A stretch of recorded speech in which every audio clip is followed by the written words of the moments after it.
My name is Evan. I'm 28 years old. After my divorce, I moved to a small town named Chatham in Alabama. Apart from my parents' house, I didn't really have anywhere else to go, so I came to live in my grandfather's old house. He passed away a few years ago and left the place to us.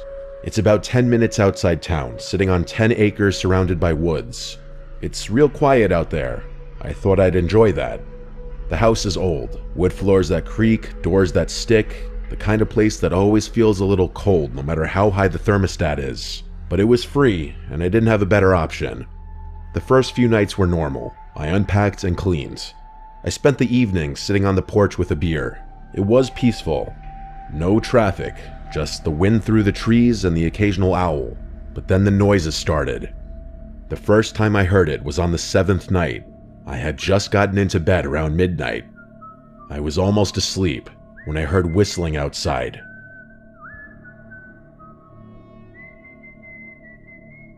It wasn't a song I recognized, just a slow, broken tune, off-key. It sounded like someone walking through the woods behind the house, whistling as they went. It creeped me out, but I figured it was some hunter or drunk neighbor. The next night, it happened again. Same time, same tune, but this time it sounded closer.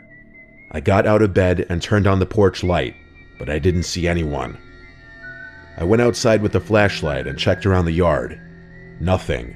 No tracks, no sounds of someone running off, just the whistling, fading deeper into the woods. I tried to ignore it. For a couple of nights, I just stayed in bed and tried to sleep through it, but every time, the whistling would start around 1:17 a.m. I know that sounds like a random number, but I swear it was always around 1:15 or 1:19, somewhere there. It was like clockwork. I started thinking maybe someone was messing with me on purpose, someone who knew I was out there alone. I called the sheriff's office a few days later. An old deputy, who I'll call Deputy H, came out. He'd been in the job a long time. When I told him what was happening, he got real quiet. He said word for word, "Your granddaddy used to call us about the same thing. Said someone was whistling around the property late at night, always in the spring. We never found anything. I figured he was just getting old, but now you're hearing it too." That shook me. I had no idea my grandfather dealt with this. Deputy H told me to keep the doors locked and stay inside after dark. I started doing that. Not like I wasn't already. I double-checked every window. One night I even put chairs under the doorknobs, but the whistling kept coming. Closer every night. One night I heard it behind the shed. It was louder than usual, like the person was standing right outside. I grabbed my flashlight and looked through the blinds. I didn't see anyone, but I didn't dare go outside. The next night, I heard it from the front porch, right by the door. 3 long whistles, then silence. The night after that, it came from under the floorboards, I swear to God. It was like someone was in the crawl space, whistling up through the vents. I didn't sleep at all that night. I started digging through the attic the next day, trying to find anything my grandfather left behind. I found a box of his journals. He wrote about the whistling. He said it happened every spring for over 10 years. He didn't know who it was, but he thought it was someone watching the house. He said he used to sit up with a rifle by the front door just in case. He said it only ever happened when he lived alone, after my grandmother died. I called Deputy H again. He came by and read the journal, and he looked nervous. He told me to be careful. He said don't open the door if you don't know who it is. That night, I stayed up. I sat on the couch with a shotgun across my lap, a shotgun I barely knew how to load. I waited. At 1:17 a.m., the whistling started again, but this time, it didn't come from outside. It came from the hallway, inside the house. I froze. The hallway light was off. I could hear the whistling moving closer, step by step. I stood up, aimed the shotgun, and shouted, "Who's there?" The whistling stopped. I flipped the hallway light on. Nothing was there. No one. I didn't sleep again after that. It was 2 nights since then, and I hadn't heard it again. I was getting sick. I didn't know who this person was. I didn't know why they picked me or my grandfather, but it was real, and I knew it was. I don't believe in hallucinations to that degree, nor do I believe in anything paranormal. This was a real person. After that night, things went quiet for 2 days. No sounds, no movement, no sign of anything. I thought maybe it was finally over. On the third night, I went to bed just after midnight. I didn't stay up this time. I left the hallway light on just in case. At exactly 1:17 a.m., I woke up to a new sound. Not whistling, knocking. Slow, paced-out knocks. 3 of them. They were coming from inside the house, from the back door. Then silence. I didn't move. I stayed in bed, listening. A minute later, I heard a new sound. A creak from the floorboard in the hallway. Then another. Someone was walking. The hallway light went out. I grabbed my shotgun, heart pounding, and stepped out of the bedroom. The hallway was dark, but at the end of it, I saw something. A person, wearing black clothes, pale face. They were standing perfectly still, just watching me. I raised the shotgun, but my hands were shaking. I tried to speak, but my mouth was dry. I raised the shotgun, but my hands were shaking. I screamed, "Don't move," with my shaky voice. I saw in the dark the person slowly start lifting their leg and turning as if they were about to run. I screamed, "Stop," and at that moment they darted out of the hallway, out of my line of sight. I heard their surprisingly heavy footsteps stomping out the front door into the dark. I ran outside and fired a shot, not into the air, but straight ahead into the darkness, low-key hoping I'd hit him in the dark. I screamed, "Don't come back." The shot hurt my ears, ricocheting off the walls of the house and the deck. I locked up the house, got to my truck, and drove into town. I slept in my truck that night. The next morning, Deputy H drove out there, and the front door to the house was unlocked again. That confirmed whoever that person was had a key to my grandfather's house. Nothing was broken or missing, but Deputy H recommended I change the locks, and he also off the record suggested I move out of that old place, because someone out in those woods hasn't taken kindly to either my grandfather or myself being in that house. I drove out to the local home improvement store and switched the locks that day, that same hour. After that, I left that house to go to my parents' house out of state for a while. I left it to my dad to eventually sell that house. Anything of sentimental value we took out, and the rest was just left in there or sold. My father, of course, left out the fact that there's some creep who's been stalking the house for apparently decades now. How they potentially got a key, who they were, why my grandfather never said anything, I don't know. It all disturbs me deeply. I personally think it was some disturbed creep living in a nearby house. I eventually moved to a more urban area. This experience left me honestly too unsettled to live in a remote location.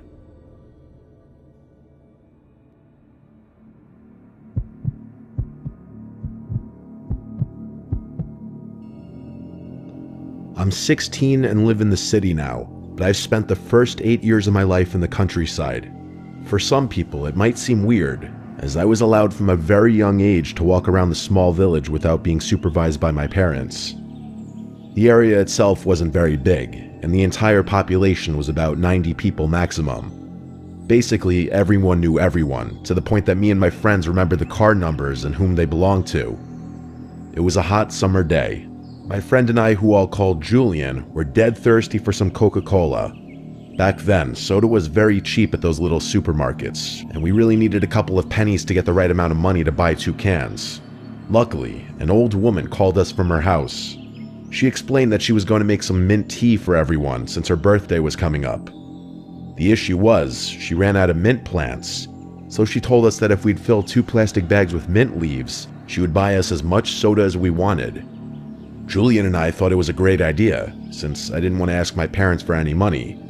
Soon later that day, we started digging. The sun was literally frying our foreheads, and our clothes were soaked in sweat. We searched for mints, but despite our efforts, we barely filled half of the first plastic bag. Both of us were very mad, since we knew there was no way we would actually manage to gather enough leaves before the sun went down. Still, we kept walking and looking around, hoping that some miracle would happen and we would find a field full of plants. Suddenly, two tall guys approached us, completely out of nowhere, and when I say tall, they were probably like 5'7", yet they seemed like giants to our 7-year-old selves.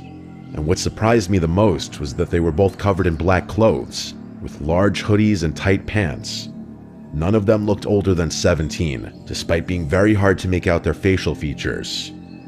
They talked to us in a very friendly, childish voice, their words carefully chosen to not raise any suspicion. "Are you kids both alone?" Julian looked at me. He seemed a little worried and made a hand gesture that signed to leave.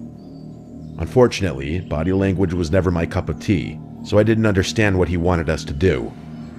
I shifted my attention back to the two guys and spoke in a rather cheerful voice saying, "Yeah, we're actually looking for some mint plants," and then asked where we could find a bunch of those. We've been looking for so long and we're really tired. Now, I'm not really sure, but I have a short flashback of one of the two guys smirking when they heard what we were looking for. One of them crouched next to me and patted my head. Julian quickly came close to me, pulling me back by the arm a little when he saw the guy touching me. His expression was serious, almost a little panicked, and he asked, "Who are your parents?" You see, from where I come from, that question requested the answer to be by last name, since there were so few people, not many new generations were born. So asking who your parents were was a common way to identify the entire bloodline of the person. Julian was born in the countryside, so he knew the people much better than me. I assume he was scared because he didn't recognize the two guys, and the fact that they were talking to two small kids without anyone around and even patting my head instantly sent a red flag to him. Just as he feared, they avoided the question, looking like I was their main interest. "Actually, I've seen a big field of mints. You see that hill over there? That's where we come from. If you want, we could lead you to the field and help you fill those bags, or even more." Of course, we knew that hill. Julian and I and the other kids would play hide and seek in its forest at night, and it was such fun I can't even describe it. But still, not once have I ever seen any sort of mint field. After all, the only things that grew there were corn, grapes, and some watermelons. Again, I was a very idiotic kid, and all of those red flags meant nothing serious to me.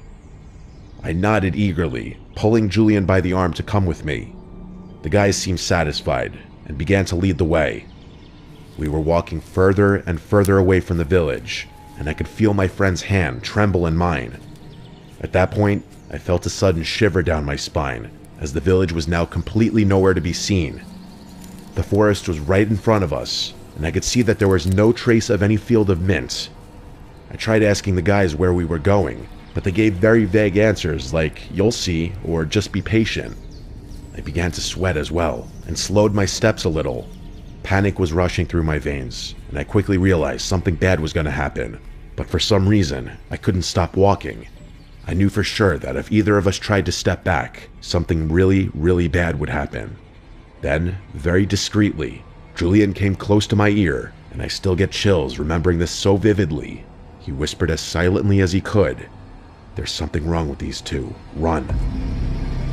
That was the last thing I heard when Julian began sprinting downhill like crazy, his hand not breaking contact with mine for a single second. I was running as if my life depended on it, and it probably did, actually.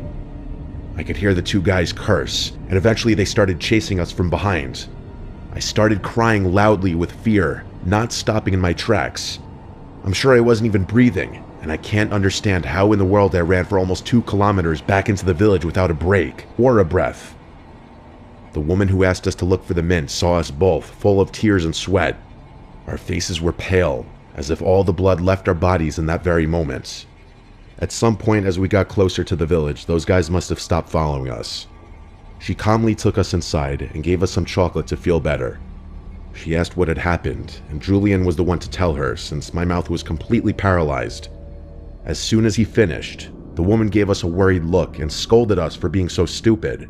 Well, scolded Julian, as he lied, saying I didn't want to follow them and he insisted on trusting the guys.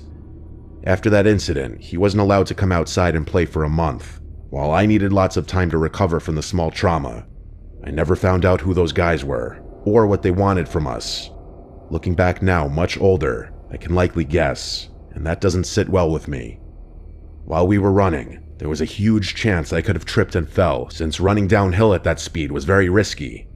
If it wasn't for Julian, who is now my boyfriend, I don't even want to imagine what those guys would have done to us.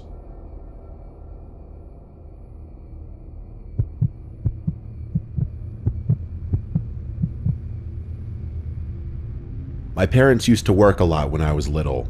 They both had to work 2 jobs because they needed extra support for me and my older brother Cameron. Their jobs kept us on our feet, but still required them to be gone most of the time, so they hired a babysitter for us on some website. It was a young white girl, maybe early 20s, named Michelle. For about 4 to 5 months, Michelle came over every weekday to babysit us. Me being 7 and Cam being 8, we both loved having Michelle around. She was young, polite, and very energetic, which meant we could have a lot of fun playing with her versus some old lady that's always tired and in a bad mood. Cam and I did online classes because school would be too hard for my parents to keep up with. Michelle also helped with that a lot. When summertime came around, my parents told Michelle she should go relax for a bit. You know, they wanted her to have a nice summer vacation, especially after all she'd done for us. But that also meant that we didn't have a babysitter for the summer. My parents didn't want to go through the process of finding a trustworthy babysitter, so they decided to just take Cam and I to our grandparents' house.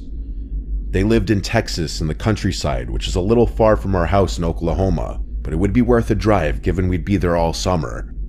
The weekend came around, and on Saturday, we started our drive. The ride was beautiful, but obviously to little me, it was the most boring, nauseous experience ever. We finally made it to their house after what felt like forever. It was a medium-sized cabin-looking house in the middle of a big open field and woods around the back.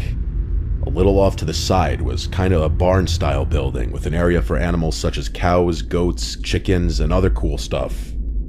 We all said our hellos, and right away, my grandpa wanted to take Cam and I on a little tour around the place. My parents stayed inside talking to my grandma as she cooked dinner for us.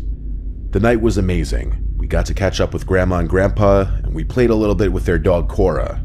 When it was time for bed, my brother and I shared a room with a bunk bed and a TV.